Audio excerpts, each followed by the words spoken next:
ពុកម៉ែបងប្អូនបានដឹងរួចមកហើយអំពីគុណប្រយោជន៍ក៏ដូចជាគុណសម្បត្តិរបស់បូរ៉ុនទៅលើដំណាំចន្ទីនៅដំណាក់កាលដែលចន្ទីបញ្ចេញផ្កាបញ្ចេញក្តាប់ហើយនិងបញ្ចេញផ្លែនៅក្នុងវីដេអូនេះខ្ញុំបាទនឹងលើកឡើងអំពីគុណវិបត្តិក៏ដូចជាផលអវិជ្ជមានមួយចំនួននៅពេលដែលយើងប្រើប្រាស់បូរ៉ុនមិនបានត្រឹមត្រូវឬក៏កម្រិតបូរ៉ុនវាច្រើនលើសពីកម្រិតដែលចន្ទីត្រូវការគុណវិបត្តិទី1ធ្វើឲ្យកញ្ចុំផ្កាទៅជាស្វិតក្រៀមទៅជាអុចខ្មៅគុណវិបត្តិទី2ធ្វើឲ្យមានការជ្រុះផ្កាឬក៏ផ្លែខ្ចី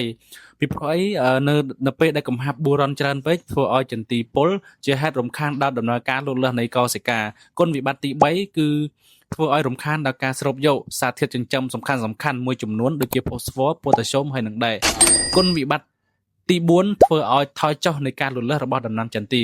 កាលណាដែលកំហាប់បូរ៉ុនច្រើនធ្វើឲ្យដំណាំចន្ទីពុលបូរ៉ុនជាហេតុធ្វើឲ្យប៉ះពាល់ដល់ប្រព័ន្ធឫសក៏ដូចជាស្លឹកចន្ទីនោះដំណាំចន្ទីពុកម៉ែបងប្អូននឹងលែងមានការលូតលាស់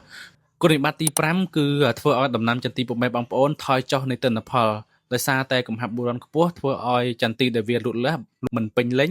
ជាគ្រាប់ដែលមិនមានទម្ងន់គ្រាប់ដែលគ្មានរសជាតិជាគ្រាប់ដែលគ្មានគុណភាពអញ្ចឹងប្រសិនបើពុកម៉ែបងប្អូនចង់ប្រឹក្សាបន្ថែមអំពីដំណាំចន្ទីអាចឆាតចូល page ឬក៏ call តាមរយៈលេខទូរស័ព្ទដែលមាននៅលើវីដេអូនេះបានអរគុណ